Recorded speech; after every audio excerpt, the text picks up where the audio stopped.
Hauxe da adrenalina injekzioa eta kutxa honetan dator. Estalkia kendu behar zaio, eta hauxe da daukan forma. Hori koloreko tapoia hau segurtasun tapoia da, eta beraz kendu beharko dugu jarri alizateko. Alde beltz honetatik orratza ateratzen da. Erdialdetik hartu behar da, ertz biak libre utzita, puntzoi bat balitz bezala.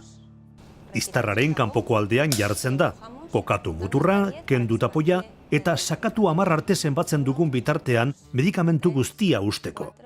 1, 2, 3, 4, 5, 6, 7, 8, 9 eta 10. Kendu eta eman masajea zonaldean surgatzen laguntzeko.